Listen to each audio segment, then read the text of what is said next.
Have you ever been in a situation where everyone witnessed your humiliation? Where every single person in the room saw you being treated like you were worthless? Like you didn't matter at all? Well, let me tell you something that happened to me. Something that changed my entire perspective on life, on leadership, and on what it truly means to understand the people who work for you. I'm about to share with you the most intense, emotionally charged experience of my professional life, and trust me when I say this, what happened at the end left everyone absolutely speechless. My name doesn't matter right now. What matters is what I went through, what I endured, and how a single moment transformed everything. 6 months ago, I made a decision that would lead me down a path of daily humiliation, constant mockery, and treatment that no human being should ever have to endure. But I had my reasons that were bigger than my pride, bigger than my ego, bigger than the temporary pain I knew I would have to suffer. You see, I had just inherited my father's company, a mid-sized manufacturing business with about 200 employees spread across 3 locations. My father had built this company from the ground up over 30 years, pouring his heart, his soul, his entire life into creating something meaningful, something that provided for families, for communities. When he passed away suddenly from a heart attack, I was thrust into a leadership position I wasn't sure I was ready for. I was only 32 years old. I had worked in the business for years, yes, but always in management positions where my last name meant something, where people knew who I was, where respect was given almost automatically because of my surname. But inheriting the company wasn't just about signing papers and sitting in the corner office. It was about understanding every single aspect of the business, about knowing the people who made everything work, about seeing reality from every possible angle. And that's when I had this crazy idea, this absolutely insane thought that kept me awake at night, gnawing at my conscience. What if I went undercover? What if I worked on the factory floor, in the warehouses, in the positions where people didn't know who I was, where my last name meant nothing, where I would be treated exactly like every other entry-level employee? My board of directors thought I was absolutely out of my mind when I suggested it. They told me it was dangerous, that it was unnecessary, that I could just read reports and have meetings with department heads to understand what was going on. But I knew better. I knew that reports and meetings only showed you what people wanted you to see, the sanitized version of reality, the carefully constructed narrative that made everything seem fine when maybe, just maybe, it really wasn't. So I did it. I created a completely fake identity, complete with fabricated work history, references from friends who agreed to play along, everything carefully constructed to make me appear as just another desperate job seeker in a tough economy. I dyed my hair a different color. I grew out my beard. I started wearing glasses I didn't need. I changed everything about my appearance that I could. I even rented a small, rundown apartment on the other side of town, far away from my actual home, just to make the whole thing more believable. And then I applied for a job at my own company, at the largest facility, the one where I knew the culture could be the most challenging, where the management style was old school, where things were done the way they had always been done. I went through the entire interview process, sitting across from HR representatives who had no idea they were interviewing their actual boss, answering questions about my work ethic and my experience with completely fabricated stories. And then I got the call. I was hired. I was going to start the following Monday as a general warehouse worker, the absolute bottom of the company hierarchy, the position where you did whatever you were told, no questions asked, no opinions valued. That first day, walking through those factory doors as just another employee, feeling the weight of anonymity, of being nobody special, it was both terrifying and exhilarating. I clocked in with my fake name on my badge. I received my safety equipment and I was assigned to a supervisor named Marcus, a man in his late 40s who had been with the company for 15 years and who, I would quickly discover, had some very specific ideas about how things should be done and how people should be treated. The first week was an adjustment period, and I'm not going to lie to you, it was incredibly difficult. The physical labor was exhausting in ways I hadn't anticipated. I had always considered myself relatively fit. I went to the gym regularly, I played tennis on weekends, but this was different. This was 8 to 10 hours of constant movement, lifting, carrying, organizing, your entire body screaming at you by the end of each shift. My hands developed blisters within the first 3 days, blisters that would burst and bleed and then form calluses that made everything I touched feel rough and foreign. My back ached in ways I had never experienced before, a deep, persistent pain that settled into my lower spine and radiated up between my shoulder blades. Every morning I would wake up in that tiny apartment, my body stiff and resistant to movement, and I would have to force myself out of bed, force myself to go back for another day of what I was quickly learning was a very different reality than the one I had known.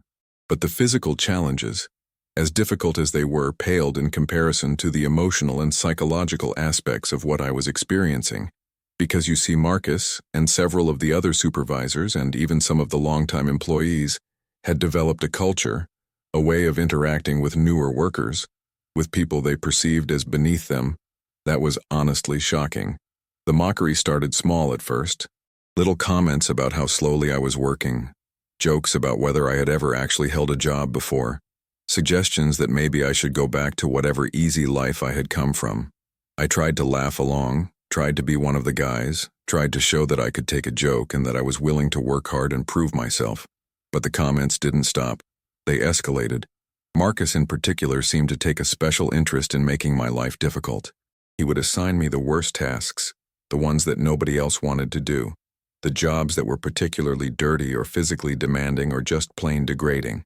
He would stand there watching me work, his arms crossed, a smirk on his face, making comments to the other workers about how pathetic my efforts were, how I would probably quit within a month like most of the other new hires who couldn't hack it. Have you ever been in a situation where someone in authority over you uses that authority not to guide or mentor or help you grow, but simply to make themselves feel powerful at your expense? Comment below if you've experienced something similar, because I want you to know you're not alone. One particular incident stands out in my memory with crystal clarity. It was my third week on the job, and I was assigned to clean out one of the old storage areas, a place where broken equipment and discarded materials had been accumulating for years. The space was filthy, covered in dust and grime and oil stains, and the smell was absolutely nauseating. Marcus walked me over to this disaster of a storage room and told me, with that same smirk on his face, that I needed to have it completely cleaned out and organized by the end of my shift. 8 hours to do what would realistically take 2 or 3 days for one person to accomplish. I looked at him, I looked at the room, and I knew immediately that this was impossible, that he was setting me up for failure, that he wanted me to fail so he could have another reason to mock me, another opportunity to demonstrate his power over me. But I didn't say anything. I couldn't. Because I wasn't there as the owner's son. I wasn't there as the CEO.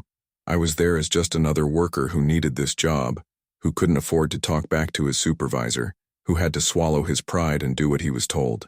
So I went into that room, and I worked harder than I had ever worked in my entire life. I moved equipment that must have weighed hundreds of pounds.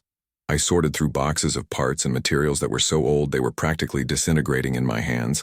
I swept and I scrubbed and I organized until my entire body was covered in sweat and grime and my muscles were trembling with exhaustion. By the end of my shift, I had made significant progress, but the room wasn't finished. It couldn't be finished in the time I had been given, and Marcus knew that. When he came to check on my work at the end of the day, he walked through the storage area with this exaggerated look of disappointment on his face, shaking his head, making these theatrical sighs. And then he turned to me and said, loud enough for several other workers who were nearby to hear, that this was exactly what he expected from someone like me, someone who obviously didn't have what it took to work in a real job, someone who was probably used to having everything handed to them in life and who couldn't handle actual hard work. The other workers laughed. They actually laughed at his comments, at my humiliation, at the sight of me standing there covered in filth and exhaustion, having given everything I had and still being told it wasn't good enough. And I felt something inside me crack, just a little bit, a small fracture in the armor I had built around my emotions, a tiny opening through which doubt and anger and shame began to seep in. The humiliation continued day after day, week after week, and it began to take forms I hadn't anticipated. It wasn't just Marcus anymore. It was a culture that had clearly been allowed to develop over time. A culture where certain people were designated as targets, as acceptable recipients of mockery and disrespect, and I had somehow become one of those people. During lunch breaks, I would sit with the other workers in the break room, trying to be friendly, trying to connect with people and understand their perspectives and their experiences. And I would listen as they talked, as they complained about management, about decisions that were made without consulting them, about policies that seemed arbitrary and unfair, about the feeling that nobody in the corporate office cared about them as human beings, that they were just numbers on a spreadsheet, just cogs in a machine that could be easily replaced. And the painful irony was not lost on me, because I was sitting right there, the person who was ultimately responsible for everything they were complaining about, and I couldn't say a word. I couldn't defend decisions I had made or policies I had implemented or explain the reasoning behind changes that had been difficult but necessary. All I could do was listen and absorb and feel the weight of their frustration and their sense of being undervalued and overlooked. But even in those lunch break conversations, the mockery would find its way in.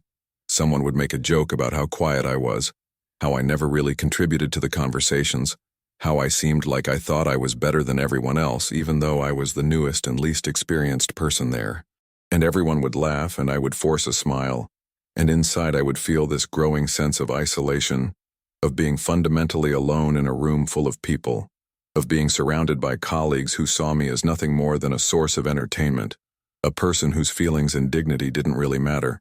There was this one worker, a guy named Derek, who had been with the company for about 7 years, who seemed to particularly enjoy targeting me.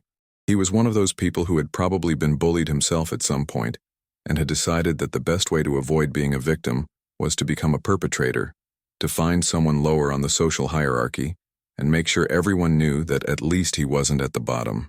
Derek would go out of his way to make my life difficult.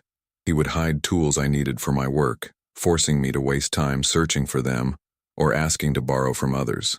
He would give me incorrect information about tasks I was supposed to complete, setting me up to make mistakes that he could then point out and mock.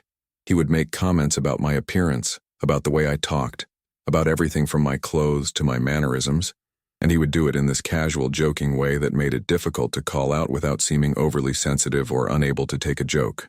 And the supervisors, including Marcus, would either participate in this behavior or simply turn a blind eye to it, creating an environment where this kind of treatment was normalized, where it was just accepted as part of the culture, as the way things were done.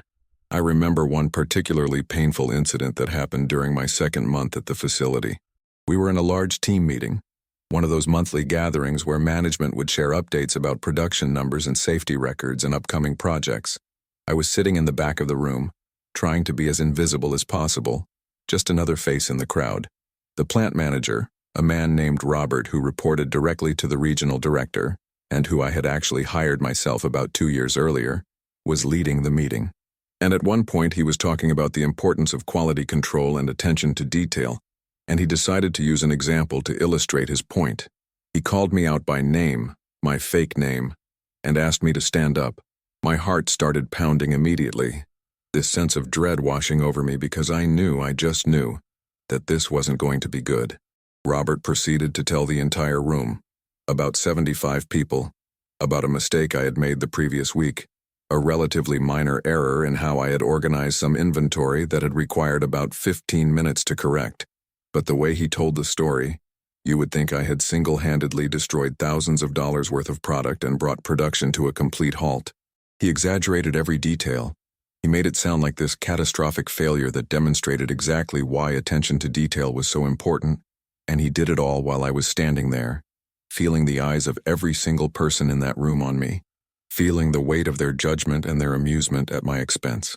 When he finally finished and told me I could sit down, the room was filled with this awkward mixture of silence and suppressed laughter, people glancing at each other with these knowing looks, this shared understanding that I had just been publicly humiliated for the entertainment and education of everyone else. And I sat back down, my face burning with shame, my hands trembling slightly, and I thought about all the leadership training I had received, all the books I had read about management and organizational culture, and treating employees with dignity and respect. And I realized that there was this massive gap between theory and practice, between what we said we valued as a company and what was actually happening on the ground every single day. The weeks continued to pass, and I found myself changing in ways I hadn't expected. I became quieter, more withdrawn, more hesitant to engage with others, or to offer my opinions, or to do anything that might draw attention to myself. I started to understand, on a deeply personal level, what it felt like to be in a position where you had no power, no voice, no ability to stand up for yourself without risking everything. I understood what it meant to need a job so badly that you would tolerate almost anything to keep it, to swallow your pride and your dignity, because the alternative was unemployment and financial instability and the fear of not being able to provide for yourself or your family. And I started to see my own company, this business that my father had built with such love and dedication, through completely different eyes. I saw the ways in which our policies, well-intentioned as they might have been, created unintended consequences for the people actually doing the work. I saw how the distance between corporate leadership and frontline employees created this environment where people felt disconnected and undervalued. I saw how certain managers and supervisors, given a small amount of authority over others, could abuse that authority in ways that created toxic work environments and drove away good people. But I also saw moments of incredible kindness and solidarity among the workers. I saw people who would share their lunch with a colleague who had forgotten theirs, who would stay late to help someone finish a difficult task, who would offer encouragement and support to new employees who were struggling to adjust.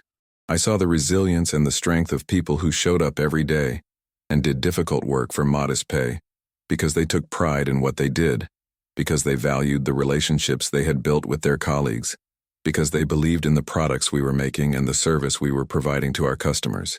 There was this one woman, Maria, who worked in the packaging department, who became something of a lifeline for me during those difficult months. She was probably in her 50s, she had been with the company for over 20 years, and she had this quiet dignity about her, this sense of grace and strength that I found incredibly inspiring. Maria would check in on me regularly, asking how I was doing, offering advice about how to handle difficult supervisors, sharing stories from her own experiences that helped me understand I wasn't alone in what I was going through. She never knew who I really was, of course, but her kindness was genuine, offered freely without any expectation of recognition or reward. And it reminded me that even in the midst of a toxic culture, there were good people, decent people, who tried to make things better through their small acts of compassion and solidarity. Have you ever met someone who restored your faith in humanity at a moment when you needed it most? Those people are precious, and Maria was one of them for me. As my time undercover continued, I began to carefully document everything I was experiencing. I kept detailed notes in a journal I hid in my apartment, recording incidents of harassment, of safety violations, of management practices that seemed questionable at best and potentially illegal at worst. I noted patterns in how different supervisors treated different employees, how certain people seemed to be favored while others were consistently targeted. I paid attention to the informal hierarchies that existed among the workers, the unwritten rules and social dynamics that governed daily interactions. And the more I documented, the more I understood just how broken certain aspects of our company culture had become, how far we had drifted from the values my father had tried to instill, how much work would need to be done to address these systemic issues. But I also knew that I couldn't stay undercover forever, that eventually I would need to reveal the truth and begin the process of making changes. The question was when and how to do it, how to maximize the impact of the revelation, while minimizing the potential for people to feel betrayed or manipulated.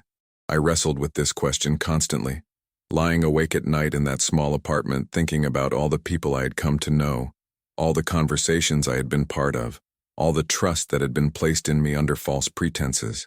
I thought particularly about Maria, about the genuine friendship she had offered me, and I worried about how she would react when she learned the truth. Would she feel used? Would she feel like our entire relationship had been a lie? Would she ever be able to forgive me for the deception? These thoughts tormented me, but I also knew that the information I was gathering, the insights I was developing, were too important to abandon, that they would ultimately allow me to make changes that could benefit hundreds of employees, even if the process of getting there was morally complicated. And then came the day that changed everything, the day that all of my careful planning and patient endurance reached its inevitable conclusion. It was a Friday afternoon, near the end of my 4th month undercover, and there was going to be a special all-hands meeting. The company had been working on a major contract with a new client, something that could potentially expand our business significantly and create new opportunities for everyone. The regional director was coming to our facility to make an announcement about whether we had secured the contract, and everyone was required to attend. The meeting was scheduled for 3 o'clock, and as the time approached, you could feel the energy in the facility changing. People speculating about what the announcement would be, hoping for good news that might mean bonuses or expanded hours or greater job security. We all gathered in the main assembly area, a large open space where we typically held company-wide meetings. There must have been close to 200 people there, workers from every department, supervisors, managers, administrative staff, everyone packed together in this sea of humanity, all focused on the small platform at the front where the regional director would make his announcement.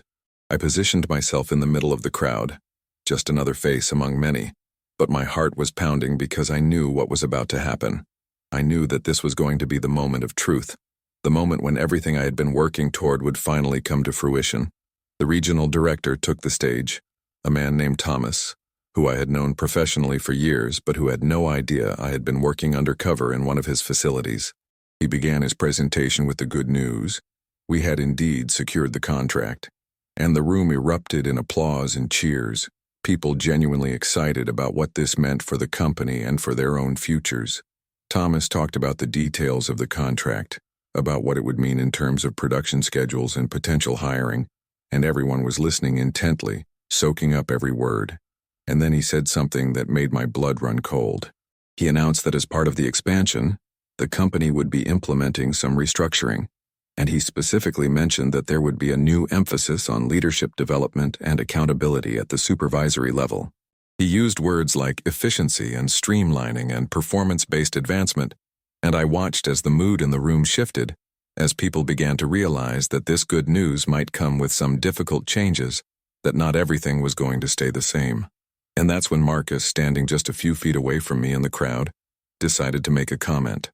He leaned over to Derek and several other workers who were nearby, and in a voice that was just loud enough for me and several others to hear, he said something that encapsulated everything that was wrong with the culture we had allowed to develop.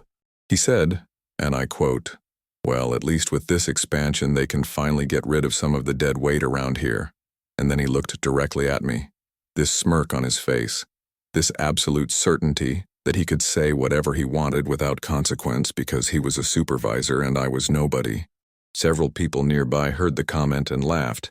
That same uncomfortable laughter I had become so familiar with over the past 4 months, the laughter of people who were relieved they weren't the target, who were grateful that someone else was being singled out for mockery.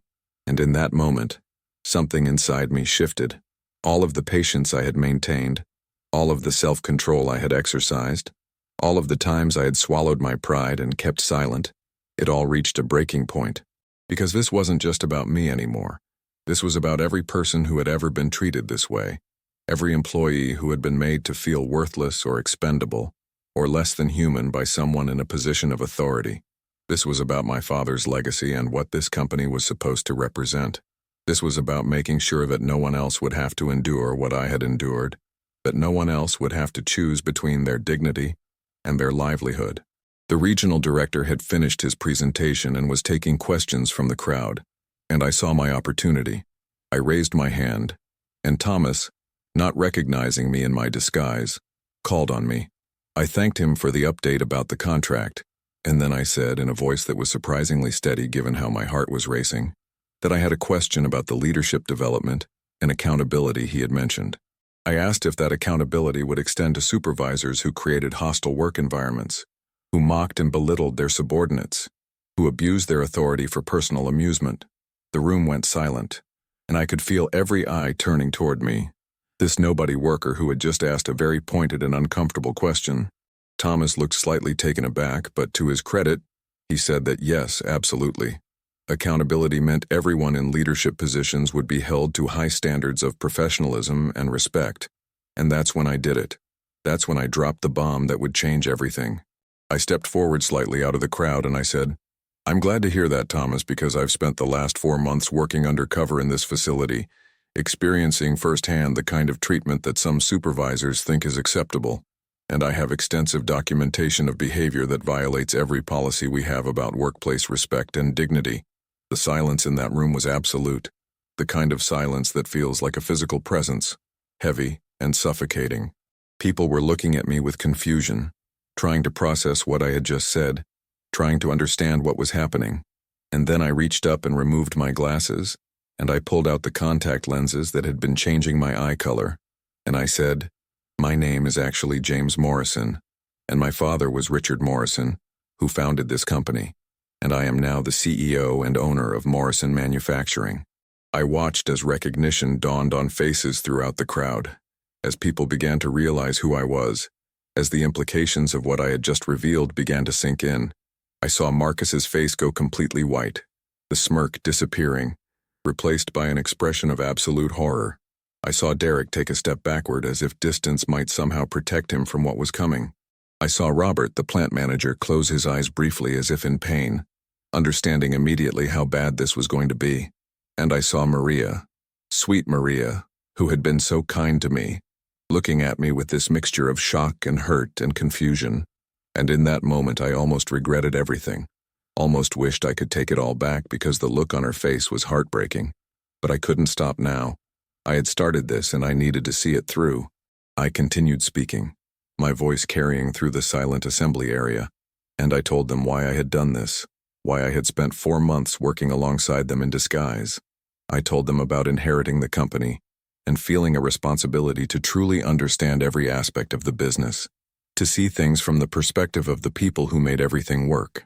I told them about the reports and the meetings that only showed part of the picture, and about my belief that you couldn't truly lead people unless you understood their reality, their challenges, their daily experiences. And then I began to talk about what I had witnessed during my time undercover. I didn't name names at first. I spoke in general terms about the culture of disrespect and mockery that had been allowed to flourish, about supervisors who abused their authority, about the gap between our stated values and our actual practices. I talked about the incredible people I had met, workers like Maria who embodied the best of what our company could be, who showed up every day with dedication and pride and kindness, despite working in an environment that didn't always appreciate or respect them.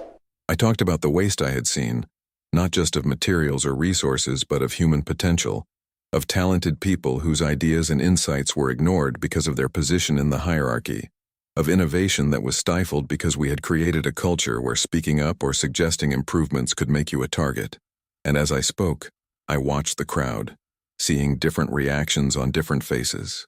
Some people looked angry, feeling perhaps that they had been deceived, that I had lied to them and betrayed their trust.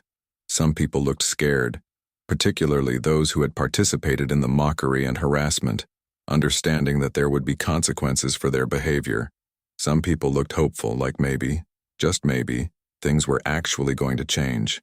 And some people, like Maria, just looked sad, processing the loss of what they had thought was a genuine friendship, wondering if any of our interactions had been real, or if it had all been just an elaborate performance on my part.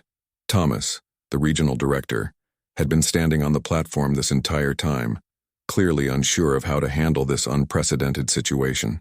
When I finished speaking, he cleared his throat and said that he thought it would be best if we moved this conversation to a more private setting, that we should probably discuss these matters in detail with the appropriate people rather than in front of the entire workforce. But I shook my head because that was exactly the problem. Everything had been handled in private settings, behind closed doors, in meetings where the people most affected had no voice and no presence. I said that no, we were going to address this right here, right now with everyone present because these issues affected everyone and everyone deserved to hear how we were going to handle them. I asked Marcus to step forward, and you could see him hesitate, looking around as if for an escape route, but there was nowhere to go. 200 pairs of eyes were watching, waiting to see what would happen. He slowly made his way through the crowd until he was standing in front of the platform, his face pale, his hands trembling slightly. And I looked at him, this man who had made my life miserable for 4 months, who had mocked me and belittled me, and gone out of his way to make me feel worthless.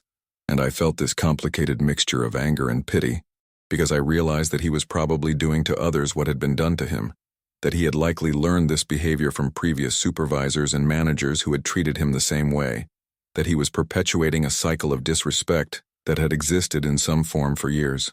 I asked him, in front of everyone, if he remembered the storage room incident, if he remembered assigning me an impossible task, and then publicly humiliating me when I couldn't complete it in the allotted time. He nodded, unable to meet my eyes. I asked him if he remembered the daily comments, the constant mockery, the deliberate attempts to make me feel like I didn't belong. He nodded again, his voice barely a whisper when he said yes, he remembered. And then I asked him why he had felt it was necessary or appropriate to treat another human being that way. to use his position of authority to make someone else's life harder instead of easier. He was silent for a long moment, and when he finally spoke, his voice was shaking. He said he didn't know, that it was just how things were done, that he had been treated the same way when he started, and he guessed he thought it was normal, that it was just part of the culture, part of toughening people up and seeing if they could handle the work. And in that moment, I saw so clearly how toxic cultures perpetuate themselves, how behaviors that should be obviously wrong become normalized, how people can participate in cruelty without even fully understanding that's what they're doing, because it's just the way things have always been. I told Marcus and everyone listening that this ended now, that we were going to create a new culture, one based on respect and dignity, and the understanding that every single person in this company, regardless of their position or title, deserved to be treated as a human being with inherent worth. I told them that there would be consequences for the behavior I had witnessed, that supervisors who had abused their authority would face disciplinary action up to and including termination, but that I was also committed to providing training and support to help people learn better ways of leading and managing. I turned to Robert, the plant manager, and I asked him point blank if he'd been aware of the culture that existed in his facility, if he knew about supervisors like Marcus who treated employees with disrespect. He looked uncomfortable, shifting his weight from foot to foot, and after a moment he admitted that yes, he had heard complaints over the years, that he had witnessed some behaviors that probably crossed lines, but that he had often dismissed them as personality conflicts or misunderstandings, that he hadn't wanted to rock the boat or create problems when production numbers were good. And I realized that this was part of the problem too, this tendency to prioritize metrics and numbers over people, to overlook toxic behavior as long as the work was getting done, to value short-term productivity over long-term sustainability and employee well-being. I told Robert that he would be on probationary status, that he would need to demonstrate a commitment to changing the culture in his facility, or he would be replaced with someone who could, and I watched as that reality sank in, as he understood that his job was on the line, that this was serious. I looked out at the crowd, at all these faces staring back at me, and I knew I needed to address the elephant in the room, which was the deception I had engaged in, the fact that I had lied to all of them about who I was for 4 months. I acknowledged this directly. I didn't try to minimize it or justify it away. I said that I understood some people might feel betrayed or manipulated, that I had violated the trust of people who had been kind to me and had befriended me under false pretenses. I said that I struggled with the ethics of what I had done, that it kept me up at night, but that I also believed the information I gained and the changes I would now be able to make justified the approach I had taken.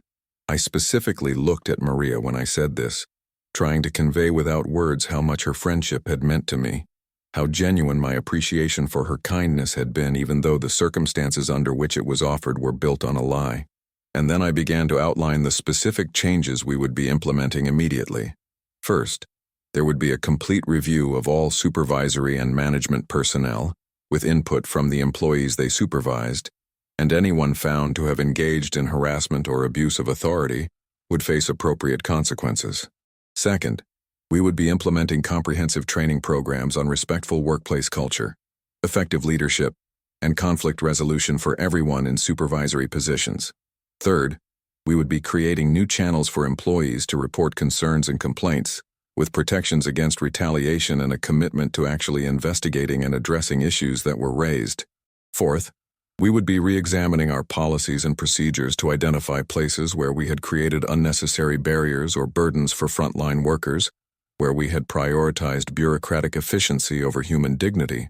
And fifth, I would be implementing a program where senior leaders, including myself, would regularly spend time working in different areas of the company, not undercover this time, but openly and transparently, as a way of maintaining connection with the realities of different jobs and roles.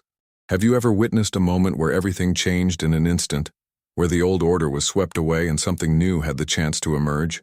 Tell me in the comments if you've experienced or witnessed transformation like this. The meeting eventually ended. People slowly dispersed, conversations breaking out everywhere as employees processed what had just happened, what it meant for them and for the company.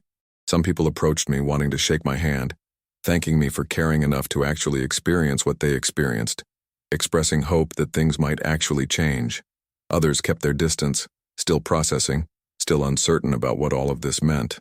Marcus and several other supervisors were asked to remain, and I spent the next 2 hours in detailed conversations with them, with HR representatives, with Thomas, beginning the difficult process of accountability and change. In the days and weeks that followed, there was upheaval throughout the company. 3 supervisors, including Marcus, were terminated after thorough investigations confirmed patterns of harassment and abuse of authority that violated company policy. Derek, the worker who had targeted me so consistently, was given a formal warning and placed on probationary status. Robert, the plant manager, went through an intensive leadership development program and ultimately decided on his own to step down, acknowledging that he didn't have the skills or temperament to lead the kind of culture we were trying to create. Several employees came forward with their own stories of mistreatment, things they had never reported before because they didn't think anyone would listen or care, and we worked through each case carefully, taking action where it was warranted. But there were also beautiful moments of healing and growth. We held facilitated discussions where employees could voice their concerns and frustrations, where we could begin to rebuild trust and create shared understanding. We implemented the changes I had promised, and we did it with input from workers at all levels, treating them as partners in the transformation rather than passive recipients of new policies. We celebrated people like Maria, formally recognizing them for the positive influence they had on workplace culture, and making it clear that their approach, their kindness and professionalism was what we valued and wanted to encourage. And slowly, gradually, you could feel the culture beginning to shift. It wasn't instant. Culture change never is, but there were signs, small victories that gave me hope. I heard about supervisors who were taking the time to mentor new employees instead of hazing them. I saw workers who had previously been targets of mockery being treated with respect, their ideas being listened to and implemented. I received emails from employees thanking me for making changes that improved their daily work experience, that made them feel valued and heard.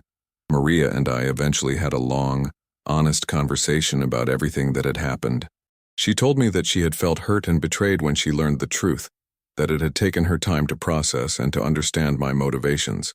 But she also said that she had seen the changes that resulted from my undercover experience, that she had witnessed improvements in how people were treated, and that she could appreciate, even if she didn't fully agree with my methods, what I had been trying to accomplish. We rebuilt our friendship on a foundation of honesty this time, and she became one of my most trusted advisors, someone I could count on to tell me the truth about what was really happening on the factory floor, someone whose perspective I valued immensely.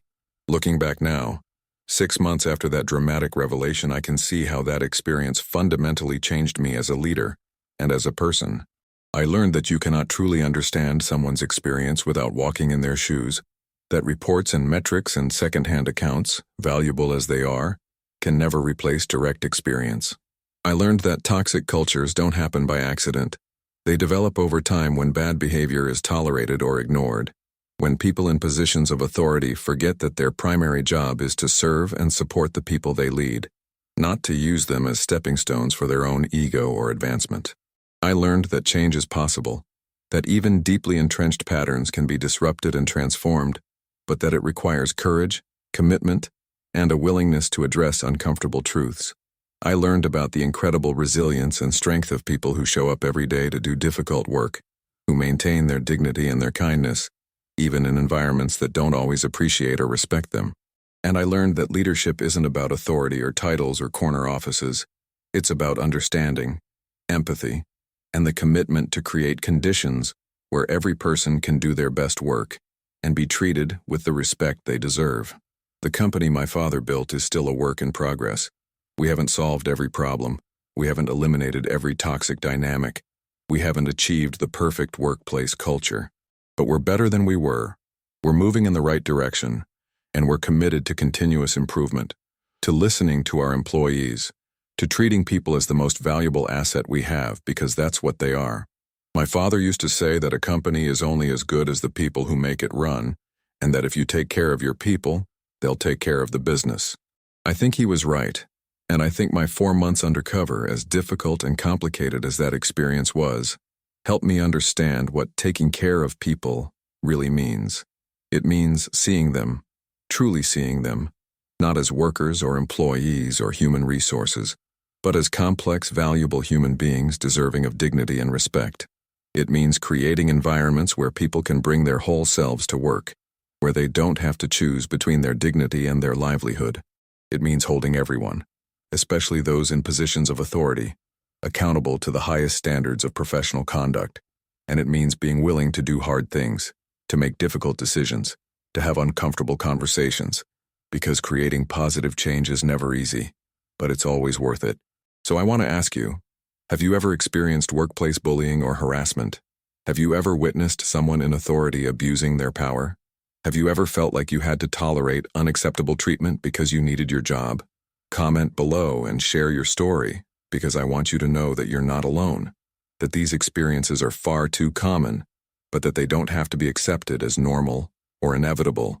Understanding this content, understanding how toxic workplace cultures develop and how they can be changed, it's important not just for leaders and managers, but for every single person who works anywhere, because we all have a role to play in creating respectful, dignified work environments.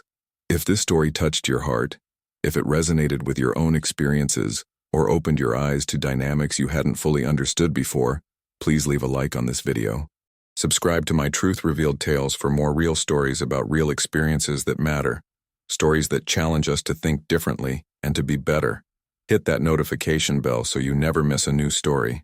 And please, share this video with someone who needs to hear it, someone who might be struggling in a toxic work environment, someone who is in a position to make positive changes in their organization. Together, we can create workplaces where everyone is treated with the respect and dignity they deserve. Thank you for listening to my truth. This is my Truth Revealed Tales, and I'll see you in the next story.